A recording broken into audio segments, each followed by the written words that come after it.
Let's face it, getting older sucks. Getting older in the age of social media is even worse. Do you hate it when people tell you to age gracefully? Do you want to know how to live your best life at any age? Well, so do we. First rule, don't call me ma'am. Now, here's Jodi Miller. Hey everybody, welcome to Don't Call Me Ma'am. Don't fucking call me ma'am. I am Jodi Miller, and I am joined today by one of my favorite people in the whole world. She's an amazing comic. She's also an amazing writer. She works on Funny You Should Ask with Me. She's one of the top producers and room leaders on the show. She's been there since season 1. We're going into season 4, which is absolutely insane. God, she's toured all over the world. She's hilarious. Put your hands together right now, and I know you're not driving anywhere, for Vanessa Graddick, everyone. Yay! Hey! Insert the applause break. Whoa, yeah. Hey! Sit down, everybody. Sit down. It's fine. Calm down, guys. Calm down. Questions come later. So, first of all, you just recently traveled, so you are like not in California right now. Tell me about like what's travel like right now. Like, what was it like? At first I was very hesitant to travel because I didn't believe that the airlines were actually like practicing social distancing. Right. And I had heard these horror stories of people still packing people on the planes. Right. Delta was fantastic. Oh, great. Like Delta was great. They boarded from the back of the plane. Only 50% of first class was seated, and none of the middle rows in economy were seated.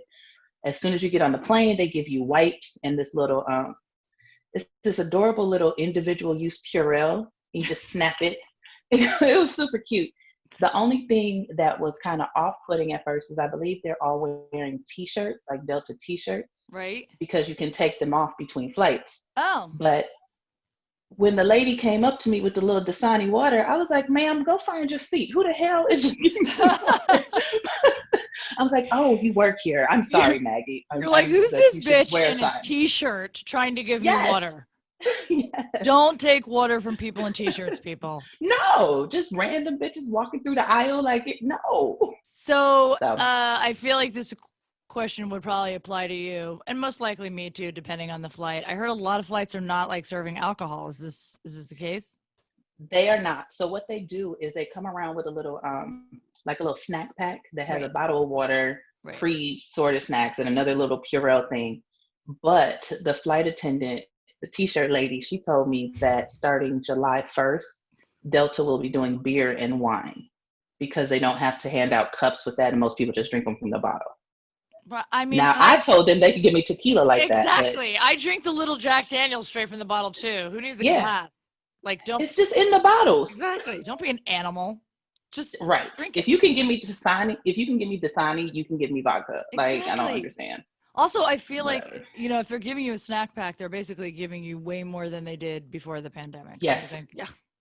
Yeah. Because remember, before the pandemic, back in monkey class, they didn't get bottles of water. You just had to pour it out of that big community thing. Yeah. You got nothing. Mm-hmm. You got nothing before this. You had to pay for air. Or do you want oxygen during the flight? Because that's going to be an extra $15. Yeah. So now, like, first class is suffering and economy is coming up. Economy is like, yeah.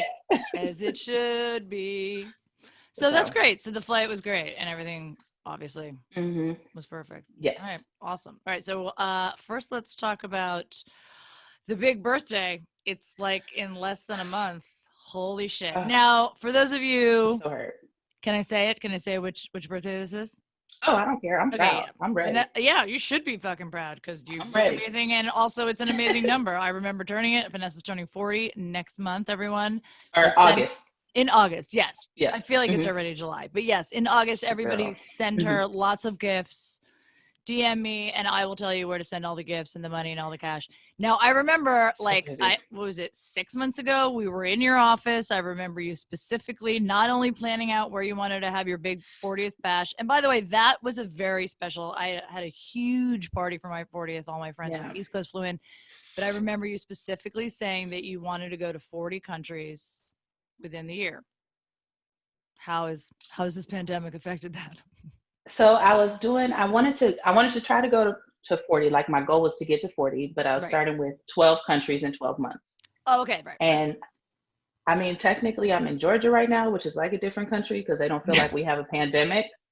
You don't have to tell anyone which Georgia it is, by the way. You don't have, you can just say I'm right. in Georgia. I went to Georgia. Right. You're in Georgia. That's a country. But it has been extremely disappointing. I canceled like 3 trips. And then because I was supposed to be on a cruise at the beginning of June, I think. Yeah. And then what sucks more so, like travel, I'll have time to travel. It'll be whatever. Yeah. But my party, I don't know what's gonna happen. So by that, because my party is supposed to be August 22nd. Mm-hmm. If we can gather in small groups by then, I'll still do it. If we can't, my contingency plan is to find somebody rich. So if there's somebody rich watching who has a grand old house, please let me borrow it. We'll clean it up after. We'll clean it up, yeah. And so it'll go from like 200 people to maybe like 40 or 50 people, just still intimate setting.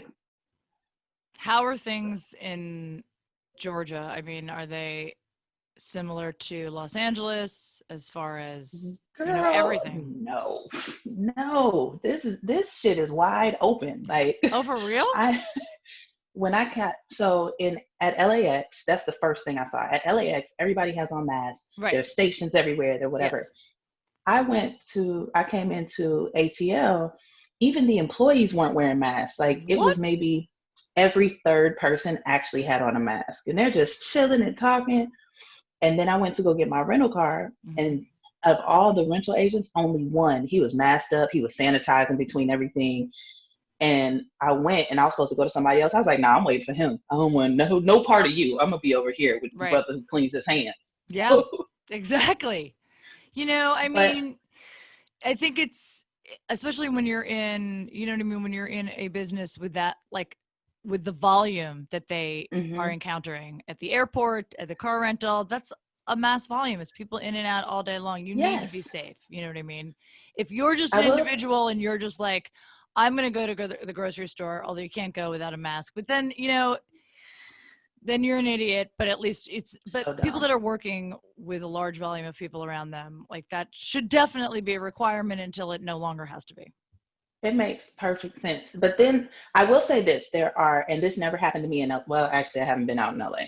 But we went to 2 restaurants where they took our temperature before we could go in. I did that. Yeah. I did one show. I did a live show a week and a half ago. It was amazing. In fact, I mean, there was like 10 people there.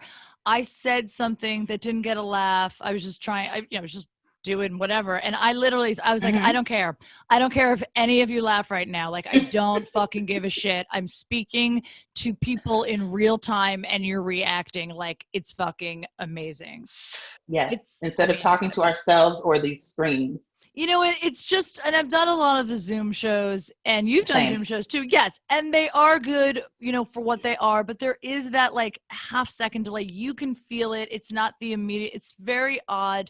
And there's just something about being with another human being or a group of human beings and getting the energy from them. It's just completely different. And for us as performers, it's definitely been challenging for us. It was so great to do a live show. I would have done it for one person. It just felt great to see them reacting. And so they were taking everyone's temperatures. They were walking, and it was a bar restaurant. And of course I had to, make the joke of like, well, when you take the temperature of the room, that's not what we meant. Right. Which everybody thought was great. I was like, hey, I work at Funny You Should Ask. Check it out. Approved. It really is. It really is. I would love to do a show, but I'm not comfortable yet. Right. I think I'm a little bit more comfortable than you are, but I get it. And everybody, you know what I mean, has their own level of comfort for sure. And honestly, we're pretty protected on the stage because usually the stage is higher and it's that far back. And I brought this microphone right here. Comics, everyone get it. It's under $20. It's great. I bring it with you. I think all comics should start bringing their own microphone. I think I should create cute little bags to bring your microphone with you, and then that's your bag. But I feel like a lot of comedy clubs will start doing that. Not only will they change out mics, sure they are, but they'll be sanitizing them. you know, with that barbicide, that stuff that all the hairdressers use that apparently is like the best for disinfecting. So, I mean, as long as people are going to start doing that, I feel like, yes, us on stage, we're definitely the safest because from the comics that I know, like Russell Peters, other people that are actually performing, Brad Williams on the road right now, even though, yeah, the crowd isn't as close, they've definitely reconfigured those rooms. I feel like comedy is sort of conducive to that you can reconfigure a room and make it safe. You know what I mean? For everyone. You're with your little group, you've got your server who's protected, and the comedian is, you know, obviously more than 6 feet away. So I feel like, yeah. I think right now, as much as I want to go on stage, my biggest fear that I am going to conquer in the next 2 days. Let's hear it, because I'm getting these fucking nails done. Oh my God, they just opened up in LA. It's a huge thing, people. I'm going today. Dude, that's the biggest thing. My toes look like I'm a hobbit. Like somebody got to come get those little hairs off the knuckles. I can't. And out here, because they've been open for so long, they have these like Star Wars plastic things, and you put your hands and your feet through it. Oh, great. I'm going today. I have to. I feel like, honestly, though, if you think about it, nail salons have always been, in my opinion, the safest long before. They've always had masks on. Most of them already have gloves on, the ones that I've gone to. So I feel like for them, I feel like they've definitely been the safest. Now, I've been to a restaurant in LA, Chibo's, great restaurant. They have the plastic shower curtains sitting outside. You can only sit outside, and all of their tables are separated by plastic shower curtains, so you can still see other people, but you're protected. And I felt 100% safe. It was great. It was really great. That's how the Waffle House was out here. Right. They had dividers between the things.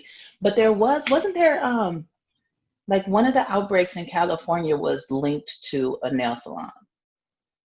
I mean, I think the employees are fine. I think it's the guests who are so close. And I feel like now, they're more protected. But if they opened hair salons long before they opened nail salons, which just, I mean, like, I'm glad I got my hair done, but obviously, yeah, we can't have hobbit feet, people. Vanessa's turning 40. She's not going to be a hobbit. Little known fact about me, I have not had my nails not done for this long, probably since I was 12-ish. Wow. I do not. I have been going every 2 to 3 weeks for my entire life. I can't. She does. Trust me, I know. I've just been wearing socks. She's like, I'd be like, what are you doing for lunch? And you're like, I'm getting my nails done. I might be 10 minutes late. I'm like, I get it. You got it. You know what? You got to keep up with it. You have to keep up with it. Eyebrows and nails always have to be done. Yeah, Vanessa and I actually started, I think it was the beginning of the quarantine, so that was in March, where we were going to do #QuarantineBush.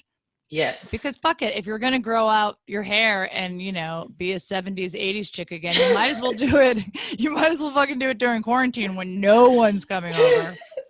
The problem was, for me, I was team quarantine bush. I was in it. You were in it. I was cornrowing the shit. It was the whole thing. I don't even know whose vagina that was. It felt different. You probably couldn't see your vagina. You don't even know what it was. Seriously. It's like, where is it? But then I found a fantastic mobile waxer. So she came over because #QuarantineBush got overridden by #QuarantineDick. When you can find some quarantine dick, you break out the fucking weed whacker. Yeah, you do whatever you have. You get just the in there with a machete. You get the garden tools. You get all that shit. You get in there. You work it out. Whatever you find living in there at the time, you got to get rid of that. You got to go. You got to get out. All right, so let's talk about turning 40, because I mean, I'm in my 40s and I actually really enjoy my 40s. How do you feel about it? I think for women, it's interesting. I think men have a harder time turning 30 and women have a harder time turning 40. I feel like that I didn't have a hard time turning 30 at all. I rode the bull at the Saddle Ranch like 9 times and fucked the guy who was operating the bull. So, I mean, that was a great 30th birthday party. 40th was, I think it was a more difficult time for me. And then after the birthday, it was like totally fine. Do you have any what are your thoughts? I think for my 30th, I was actually performing in Miami. Like I was on the road with Lonnie Love. So I was with friends and I didn't really think about it. Right.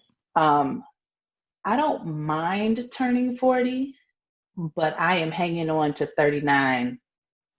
Every time somebody asks me, I'm like, I'm still in my threes. Yeah. Now, come August 18th, I will acquiesce and I will let it happen. But right now, I'm still in my threes. And I think we all just have that point where once you reach a certain age, so like my gynecologist, I'm talking to her, she's like, do you want kids? I said, maybe I have a kid or two. This bitch, well, do you have a man? I say, now you being real disrespectful. Don't worry about what I'm doing. And so then she said what they all say. Have you thought about freezing your eggs? No, bitch. Do you have a freezing your eggs scholarship? No, it is expensive, it's so expensive, and I don't have it.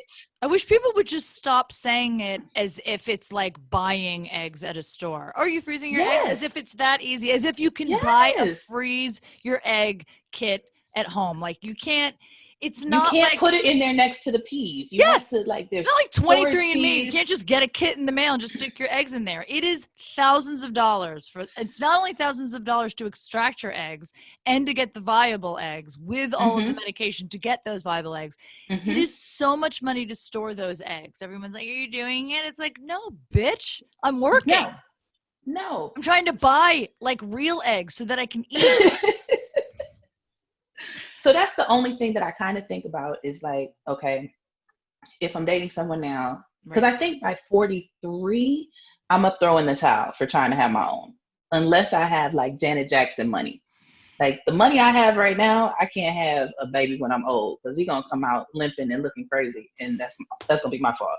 Like the baby just going to walk out at 17. Keep in mind, though, that it has been linked that men over 45 now, their sperm is not that great either. Men act like they can just have a baby like whenever, but a lot of cases of autism have been linked to men with older sperm. And I say it like it's like a young man with older sperm. I mean, just like an older man with older sperm, obviously. Well, the good news is I don't like old men, so we all right. Yeah, me too. So I think we're good. I remember when I was trying to get pregnant, my fertility doctor was like, remember, do not have sex with anyone who is 50. I'm like, well, how about two 25-year-olds? Hey! Hey! I mean, I've definitely talked about this on my podcast before about trying to get pregnant, but I definitely had to mourn that loss of not being able to have my own biological child. And it's fine. I'm adopting a child. I think my plan has always been have a child. It's more important for me to be a mother than it is for me to give birth. But it's definitely something, whether you say you want children or not, whether you're undecided, it's when that's taken away from you, there is a part of you that has to mourn that loss and acknowledge that you've come to that time, which I'm starting to get to that time where I'm like, oh, this is real. I'm having like mini hot flashes every once in a while, which are amazing. It feels like someone's like lights a match and sticks it in your belly button and it explodes up. It feels really looking forward to it. Yeah, get ready. It's really that. I mean, it's interesting. Everything changes like almost overnight in your 40s. That's the only thing I didn't like. I'm still in my 40s, but it's like everything changes where just recently, and I'm reminded of this every time I drink, like your body you can't hold your alcohol the way. I had 2 drinks last night, early on too. So it's like when you do that early on, like day drinking or afternoon drinking or early evening drinking, you stop and then you get hungover before you even go to bed from 2 drinks. Like that's ridiculous. It's even just approaching 40, my body is changing. Like my titties are getting bigger. They're out of control. They don't fit nothing. I remember just 4 years ago, if I wanted to lose weight, I could do it like that. I go to the gym one time, I'm back in fighting shape. Now I'm eating fucking carrots and water and still not a single change. I can't. I can tell you right now, and this is totally, we're diverting from it, but I feel like it is still a part of everything. I went to see a nutritionist 2 weeks ago, and I have been on a non-dairy, gluten-free diet just for 2 weeks. And I mean, no gluten for me isn't a big deal because I don't eat a lot of carbs. But You are a cheese fiend. I am thank you. I am a cheese fiend. Are you ready for this? This is unbelievable. And for everybody listening to me, this is real because I Googled it. So you know it's real. Within 3 days of not, and by the way, I am in love with cashew milk, in love with oat milk. So delicious. Ice cream is so delicious. And I'm not even an ice cream person. They use cashew milk, which is unbelievable. 3 days after cutting dairy out of my diet, I am able to now breathe through the side of my nose that I was never able to breathe. The inflammation in my entire body is gone. I have not been able to breathe I had no idea. Like, I know obviously mucus, but I didn't realize, like, especially nasal congestion. I'm sleeping better. I'm not lactose intolerant, but it's obviously something that comes with age, and it's caused a lot of inflammation in my body. My body has actually changed. Like, my figure's changed, and I'm actually eating a lot of more like gluten, more carbs now because I feel I'm like so hungry. But but the non-dairy has made such a massive difference in my life that it's a game changer. It is a game changer. I don't have to take my decongestant every day, and I've been on that for like 10 years.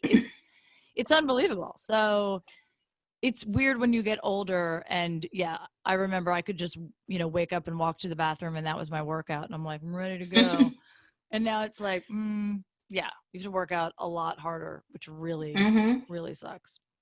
That's one of the main things that they say when, like, if you're sick or have a cold or just congested. Yes. The first thing my doctor says is stay away from any dairy products because it just thickens all of that mucus. I mean, I think I always knew that, and I always was aware that, yes, like, it obviously causes mucus. I think I didn't realize that it caused so much inflammation in particular. Like, you think it causes mucus where you're like hacking it up, but it's just like everything sort of like calms down. And I was having a lot of like, inflammation in my chest, and I was having like these PVCs, and it's all connected. I haven't had my acid reflux. It's nuts. You just don't think of dairy. So of course I really miss cheese. And my one doctor told me, because I was like, I don't think I can give up cheese forever. And they were like, anything aged over a year. So for people listening, anything like, I just bought cheddar that's like 3 years old, 3 years aged cheddar. And I like them young, people. It's, I had some last night, which was the first time, probably in 2 weeks, not a lot, but some, like, sprinkled on top of like my broccoli, and it's great. I didn't have any any adverse reaction. I think anything goat cheese is like goat cheese, feta, anything that's not cow. He says, stay away from cow, and if you're going to have cheese, make sure it's aged. The longer, the better. So I think Parmesan too, stuff like that. So it's like cutting it back. Yeah, because Parmesan sits in your house for 17 years. Parmesan. Yes, Parmesan is definitely an apocalyptic food. Parmesan, Twinkies, that shit is the shelf life of forever, basically. So if shit goes down, we know we have it. But well, let's talk about like everything that's going on, just like, with the amazing movement that's happening, which is long overdue. I mean, also, how is that different being like in Georgia right now compared to being in LA? Because, in LA when it started, and you live downtown, so you were seeing like immediate, marches and protests and rallies and like, how first of all, how has that just like affected you personally? Personally, it's been, for lack of a better word, it's been pretty heavy. Yeah. Just because, one, I'm from Minnesota. Yes. So I'm born and raised in Minnesota. And so I'm watching on television is basically my home is going crazy, and I can't do anything. Like, me, I'm a fixer. So I couldn't do anything to help my hometown do better.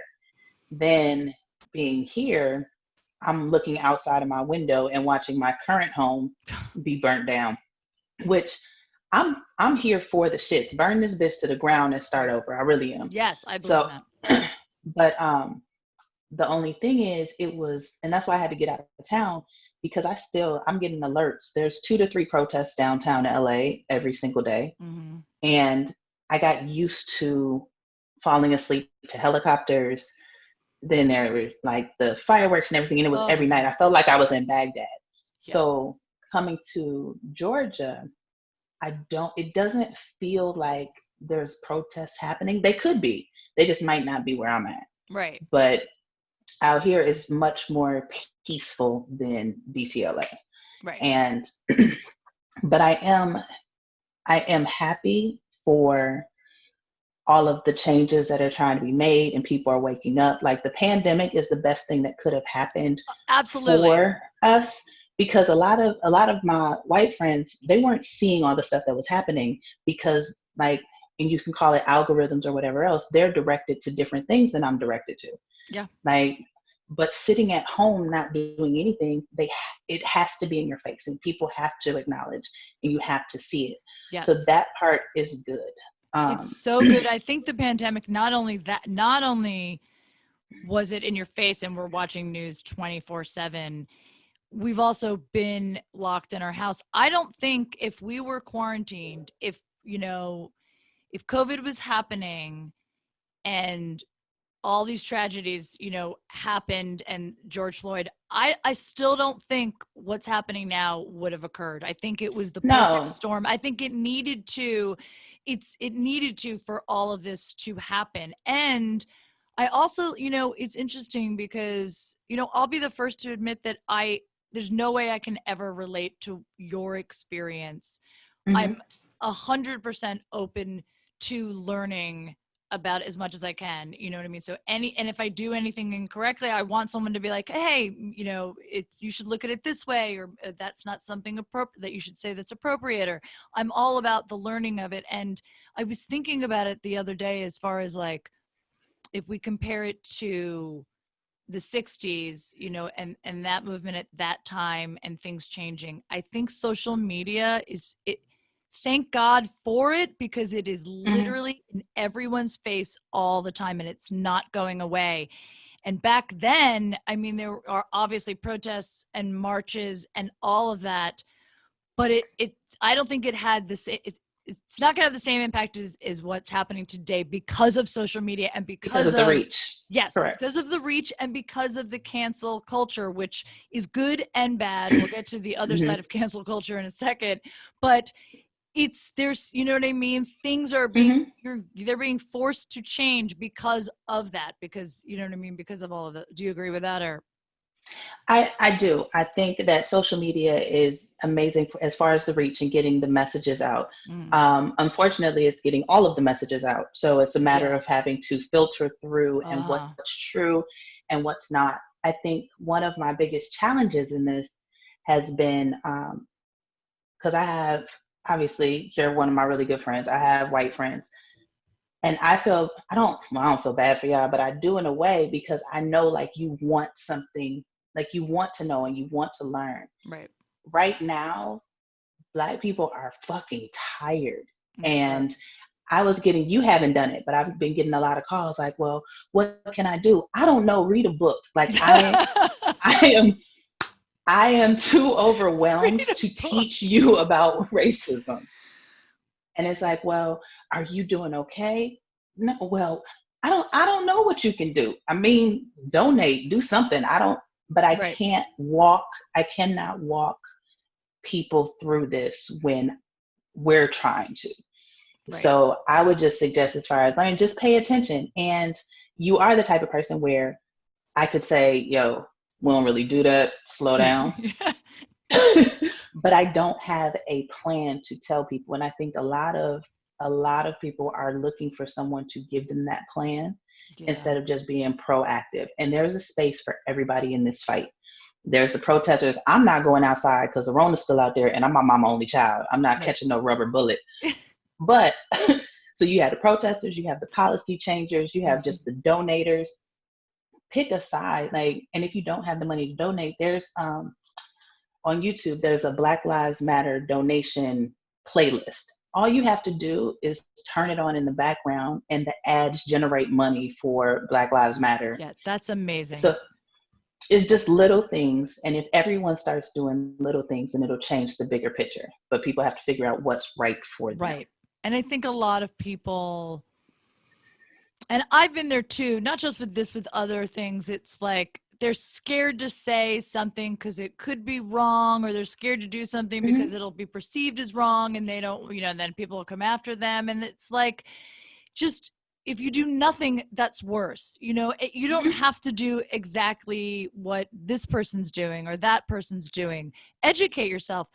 Find out what moves you. What do you connect with? Read about it. You know what I mean? See the little things you can do. Donating money is an absolute great way. Find out or just show up to any of these, protests, marches, which are amazingly inspiring for me, not just to see the change, but I know, when we went into lockdown, especially you and I are both, single, we live alone.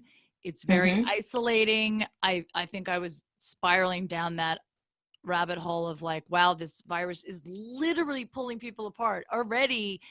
We are already so disconnected from other people just with like looking at our phone or not, I was like, we're only getting further and further pulled apart. And this, in a way, I mean, it was a little bit like, Rona what? And everybody just fucking ran out of their house, and we're like, all the protests turned into the club. It really did. We're just like oh, I'm going to club protest. Seriously, all right, that's like, I think people were so starved for that.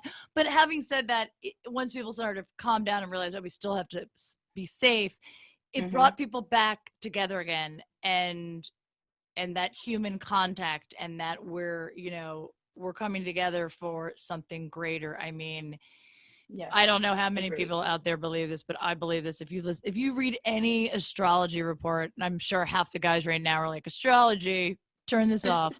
But I mean, literally every single astrologer going back, last year, they were just like, get ready. 2020 is going to be the year of transformation and the year of truth. A lot of truths are being revealed, and you hear it over and over again. And I just thought, I mean, maybe our president will get kicked out of office, or I just, no one, I don't think, thought these things were going to happen. But honestly, go back and read some of there's some amazing predictions that they just put out there, like the year ahead back in November and December.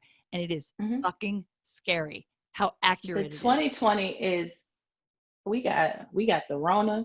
Yep. We had the protests. Right. We have the monkeys on motorcycles stealing babies. There's a gang of monkeys that ambush the scientists. Asteroids are coming to Earth. The locusts are coming out the ground. The cicadas, the murder hornets. And it's June. It's June, yo. We have a long way to go. Like, I'm not surprised by anything anymore. Every time I read something, I'm like, well, that definitely makes sense. Yeah, one of the things about, truth's coming out, and I definitely thought of you because, I mean, we're both women in comedy, but I'm assuming your experience is different. I think every woman's experience is different, but sort of similar on the same level. Remind me again, 100%. Where did you start comedy? Did you start in Minnesota? In LA. Oh, you started in LA. Okay. November 1st, 2006. Yeah. I started in New York in 1995. Gross, people. Don't do the math.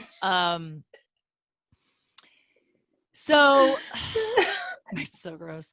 I feel like for me, and by the way, we're not going to call anyone out. I believe in like having proof of something. I think a lot of accusations that came out immediately were, I don't think are 100% accurate. I'm waiting for everything to be proven without a shadow of a doubt. So I'm not going to like use anyone's name. I am going to say that culture, though, is 100% accurate. I mean, we've already had the Me Too movement. I was actually shocked when the Me Too movement started and the Harvey Weinsteins and all of that. I was expecting the comedy world to be hit immediately. And I'm shocked that it took this long. I think that it took this long, for one, because what do we hear all the time? Like, as women in the culture, like, we are constantly bombarded with comedians throwing dick at us. And if you want to get on stage, you can do this. And it happens all the time. Your experience? But honestly, I want to know, was that your experience? Because we've heard other people talking about that. People really, because I don't think I ever remember someone specifically saying that to me. So there were a couple things that happened when I first started doing comedy. Yeah, tell me. One, like, you know me, for the most part, I don't necessarily like, I don't dress like I'm going to prom every day, but I like to wear heels. I like to wear whatever. I like When I to wear, started yeah. doing comedy, they told me not to do it. They said you have to like ugly yourself up and do Yes, all this other I shit. got And I was that like, too. Yeah. so I'm wearing baseball caps and tennis shoes because I thought no one would listen to me. Then you had the other people who were like, oh, well, you know, I got some road gigs you want to do, but we got to share a room. You know that, right? And then I Oh, had like someone else who booked me for this whole show in Aruba. And then when I said, I was like, cool. Then he asked me on a date. And I was like, I mean, we can go get drinks, but I'm not like, I'm in a situation. I'm not trying to date you. Then all of a sudden the show was canceled. mm-hmm. Um, but I've definitely been told that I could get more gigs if I was fucking, and that's by promoters and comedians. But what Disgusting. happens is, it's because we're comedians, they always fall back on it. So when you come back and say something, they're like, you know, I was just playing. I'm a comedian. Remember, I'm a comedian first. So true. And we get beat down as women because they tell us basically we're not comedians if we can't take that joke. Right. And That's it's always something. disgusting. It's all the It's time. It's so gross. Now that you said that too, I'm glad you said that because that just like jarred my memory. I've definitely had road gigs when I first started out where, oh, we got to share a room. And it's like, in what Mm-hmm. world do we have to share a Nope. room? Like, why is that, like, when we have to? Then why does Mm-hmm. the feature, why does he have his own room? You know what I mean? Or we're going to have to, this is where the condo is, like, sorry. Looking back, and I know a lot of other female comics had it way worse, but I have Mm-hmm. so many memories of, opening, hosting, or doing a guest spot with a headliner. And then at the end of the night, he goes in to try to kiss me. Mm-hmm. And I've had so many experiences like that. We've had so many experiences like that. I don't think people realize that you have to mentally be prepared. And by the way, there's a lot of great comics out there that have never Mm-hmm. done that. So, but you have to be prepared. And I hate even saying that you have to be, because we shouldn't have to be. But for us, it's this incredible like dance in our heads. Okay, I'm going to do this gig. I have to do my best. I also have to be prepared if he hits on me. So I have to be ready to reject him without making him feel rejected, so that he doesn't not bring me again Mm-hmm. and doesn't start spreading rumors about me. You know what I mean? So it's like there has to be, it's a fine line, and it's a dance. It's a carefully Mm-hmm. choreographed dance of us saying, oh, oh, like, I just don't want to mix business with pleasure, or I'm dating someone, or we have to put them down gently because their fucking Mm-hmm. egos are so fragile. And the second you say no to someone, if they feel rejected, and it's not everyone, by the way, I'm just saying a lot of But it people say, happens a lot. and with artists too, they're way more sensitive, and they're like, oh, she Mm-hmm. just fucking said no to me. I've also turned and gotten kissed by someone, and Yep. in my mind, I'm like, just fucking keep kissing him, it's easier. And then just be like, okay, I don't think we should mix business with pleasure. Do you know how many male comics have come up to me years later and be like, remember that night we hooked up, or remember when we were hanging out? I'm like, no, we never were. You just kissed me, and it was easier for me to just kiss you that night than to push you away and publicly Mm-hmm. make you feel rejected. We should never ever have to do that. And And I've had several comedians who like, not where we kiss, because I draw the line when you're in my personal space. right. Like, but I have had several comedians like at the end of the show, like they either going to kiss you or they catch you off guard. And I'm like, yo, Yes. bro, what the fuck? Like, what is happening? Mm-hmm. And then some I kiss back because they were cute. But still, that's not Right. the point. The Right. point is it should be Yeah. my choice, my body, my choice. Right, it is. But also it's your body, your choice, and it's also your career. We care about our careers just as much as they Yes. do. But they don't have to put up with that bullshit. No. They don't have to worry about what's it going to be like at the end of the night. All we want is stage time. And we have to worry about if they're going to come on to us afterwards. And it's by the way, it's not just obviously this industry. Women out there in every industry we go on business meetings that happen to be over drinks or happen to be over dinner. And sometimes they are 100% legitimate because that's what time they get off of work. And they, you know what I mean? And like we are actually having a business dinner or a business drink. And everyone's like, well, if you're going out to drinks, you know it's going to happen. And it's like, No, no, you I had don't. to tell somebody that. I told somebody that before because it was, I forget what case it was, pick one. And I said, I legitimately don't get off stage and get done with my shows until midnight. Yeah. And at the time when I first started comedy, I was still working a full-time job. So it's like, I have that. I go home, I change, I go. If you want to meet with me, it has to be at 12 a.m. at Greenblatt's or something. Like that's just the way my schedule as an artist work. It is not indicative of whether or not you're going to get some pussy. Yeah.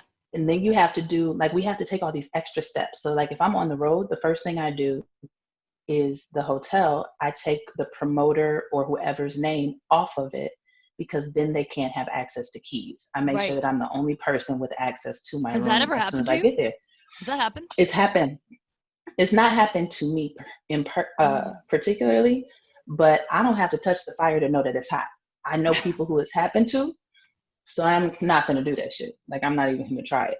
It's so, and I think, my God, I definitely have so many instances that I can remember where you think you're sort of safe because that comic will be like, talking about his wife or talking about the girl that he lives with. So then there's a part of your mind that's like, all right, he's obviously bringing up his wife or his girlfriend, and that's fine. So he's with someone or he's talking to his wife, and then, show's over. All of a sudden, he's just all over your shit. And of course, in your mind, I'm going to reject this person. He's never going to bring me on the road again. He's going to tell other comics, so that girl's a bitch. By the way, I've been called a bitch for not being nice to, like, because I this happened recently. And Eliza, we talked about it when she did my podcast because she completely stuck up for me because they actually said something to her and not me. I was headlining a show. I was running late because I was coming from another show and I had to drive, I was racing across town. I ran in. I'm always nice to people. I'm never like, go fuck yourself, or like, I'm always like, hi. But I ran in knowing that I was like, I had to put my stuff down, sort of like take that 2 minutes and get mentally prepared and then go up and do 40 minutes.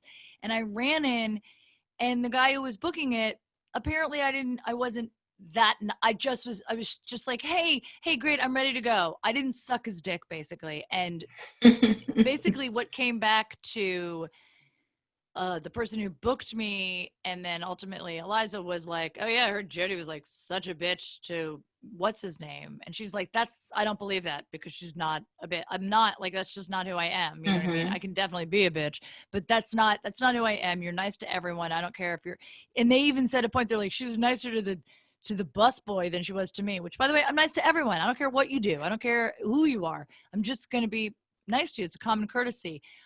Was I like in my own head because I had just come from a show and I was probably, I don't even remember this. Anyway, it came back to him sort of retracting and being, you know what I mean? Like, he was called out, like, why? Because she didn't want to like suck your dick and she wasn't like kissing your ass, because, and I've also been there. I've also been there where I've had to placate some fucking guy's ego in order to get into their good graces.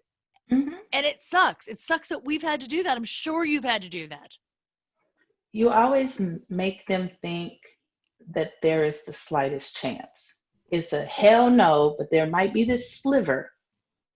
And you let them hold on to that sliver. I hate that we ever have to do that, but we do. And also, because you're turning 40, so we're sort of, in that slight demographic. I'm still older than you. But there's also, by the way, the fact that we work in comedy, and we can just talk from our own experience about where we work too. Like, when you're in a writer's room, there's a lot of shit said. There's a lot of shit that we take because we are comedians and we can take a joke and we can actually make some of those jokes too. I've definitely made those jokes that are incredibly inappropriate. That is our culture, especially when you're at the club and you're talking to people and there's a lot of guys and I'm like, what is it? Like, we like hug each other, and it's, so there is that.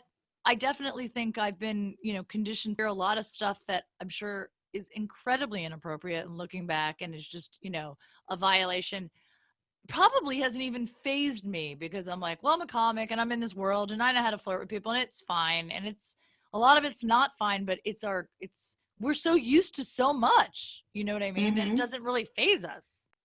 I mean, again, it's interesting to watch this domino of what's happening in the comedy world right now with comics that I know really well. And it's interesting to see it play out. And then, of course, like Ron Jeremy being, first of all, no one should get raped. It's the worst thing. No. But now imagine getting raped by Ron Jeremy. I mean, that's just, oh my God. He just doesn't even look strong. Like, I don't even, You're right, he doesn't. He just doesn't. No. It just, It's so, yeah, I don't know what's going on out there, but I'm glad that a lot of things people are talking about it. Yeah, I'm glad that people are talking about it. But also, it's like, then there are a lot of women, we're talking about like the, cancel culture. There are a lot of, people that are coming out, and this happened to, when Me Too started, a lot of people that just want to jump on that bandwagon, or are just like, well, I hooked up with him and it didn't work out the way I wanted it to, so I'm just going to I'm going to jump on this bandwagon and accuse him. And they're getting called out because it's being revealed that these things didn't happen, and they make the real victims suffer even more, in my opinion. Because then it is. And I don't, like, I've had several friends who were accused of things just over my lifetime, not necessarily comedians. Right. I have one friend who I was in church with who had to go to jail because he was dating a white girl and her parents didn't like it, so they cried rape, and he went to jail for 10 years. Oh my God. It's like the people who are just trying to get in to fit in bother the shit out of me. When there are so many legitimate claims, and I'm like, I can slip the cancel culture a few names if they really want to. Yeah. But it's unfortunate that some people are so hungry, and especially comedians and actors, they want that 15 minutes so bad. Because you lie on somebody does not mean that you're going to get a movie. No. Like, oh my God, no. They just want to be seen because they haven't felt seen. And it's like, yes. I need you to stop, because this bitch over here really did get raped, and you got an aggressive high five. Get out my face. Exactly. I don't like it. I don't like it. They want their 15 minutes, and what they're going to get is maybe 5 minutes, and then they're always going to be associated with that. That's what they're getting. You're not getting a movie deal. You're not getting, you know what I mean? It's when people come out and talk about what happened to them, it's because they don't want it to happen to anyone else. They're not looking at what am I going to get now from this? But that's our whole culture, is like, if I do this, what am I going to get? I want this. I want to get on that bandwagon. I want my, you know what I mean? And it really does take away from the people that have really, are victims. Now, again, I'm not saying, if a woman has felt sexually harassed, or someone has said something to her and it's really made her feel, less than, or, whatever she's feeling. I'm not taking away from that. I'm not saying that that's not horrible and that it shouldn't happen. It's going to take longer. It's going to take a long time for that to change as well. You know what I mean? It's been years and years. It's been, decades of this. You know what I mean? From getting slapped on the ass, at work, to getting. I like that, though. If you're not being sexually harassed at work, then you're doing something wrong. Like, you need to do some crunches or something. That's something. I'm single. Tell me I'm fine. I'm like, hey, thank you, boo. That's hilarious. I mean, yeah, but I mean, and it is, it is really interesting, because we definitely know a couple people, no names. We know a couple people that refer to women, not by their names, but, like, morning beautiful, hey gorgeous, what's up sexy. And a lot of people do not like it. A lot of people do not like it. So I'm on both sides. I don't mind. Yes, unless you're saying something crazy. Like, if you're like, hey, sweet pussy, then settle down. But saying beautiful, gorgeous. You know me. I don't use names. Like I'm always like, hey babe, hey love, can you, I'm that type of person. And I don't know if it's the Midwest or like being half raised in the South. So when men do it to me, it doesn't feel creepy. So when women say that, they're like, oh my God, he called me beautiful. Bitch, he was trying to make your day. He wanted to make you smile. Right. Now, if you say, come over here, sweet thing, then it's like, okay, that's enough. That's aggressive. Yeah, but like those little things, I'm like, I need you to settle down. You're just be happy somebody said, hey, because you can say, hey, handsome, and no dude is going to be mad. You know how many men don't get called handsome ever? If you're like, hey, handsome, they're like, oh my God, thank you. But your handsome guy just sounded a lot like a woman, by the way. I didn't know how to do it because I don't, they be blush the inside, like, go on with that bullshit. Yeah, they're like, come on. Yeah, exactly. I know you like it. Yeah, exactly. I know you like it. But then they make sure that they walk past your office more often now so that you say it over and over again. Mm-hmm. Yep. And I'm of the belief, like, I'll say it to, like, if I see women or whatever, if I don't know their name, or if you know how you acknowledge people just in the streets or stores, I'm the first one to be like, hey, beautiful, why do you not have a problem with me, but you have a problem with the man who's just trying to be nice? Again, because there is a line. Right. Because there is a line. Because there are some men that are, you know what I mean, they're trying to like test the waters, and there are. Right. And I absolutely, again. But hell, have you seen these studs out here? They test the waters too. Yeah, I get tried more by the aggressive lesbians than I do by any man. So I'm like, hold on now, Charlene. Hold on. I'm good. Charlene. Strictly Dickly. I'm good. Strictly Dickly. Oh my God. Yeah, I am too. Also Strictly Dickly. I'm going to have to steal that from you. Girl, that's. Speaking of that, I mean, there's just been like, well, there's none of that during the quarantine. It's just, we go in, that's the thing. I went into the quarantine one age and I'm coming out another, as are you, coming out a different, another decade, it's like, are you kidding me? I didn't have time. I don't have these 4 months to just throw away. I needed those 4 months. I needed them in the dating scene. And men became way more aggressive on dating apps during the quarantine. Like, if they could sense that you were okay meeting, then it's gotta be, then it's all about fucking. It's like, then I'm coming over. It's like, what? In what world? I guess in this world, you can just come over after we've had 3 interactions via text. Because the bar is not open. That's right. Well, they are now, but still. But well, yeah. I'm not meeting nobody new during the quarantine. I will dig in the crate first. I will go back in the crate, call up some, hey, big head. If you're fucking someone named Big Head, I'm going to need his number. I'm going to need Big Head's number. Oh, honey, I only fuck black dudes, so they're all big head. Hey. So you could just literally call them all Big Head. Doesn't matter. You never need to know anyone's name. Just hey. But nah, nobody's fucking during the quarantine. That's why I got on a plane. I was like, enough is enough. Let me get out of here.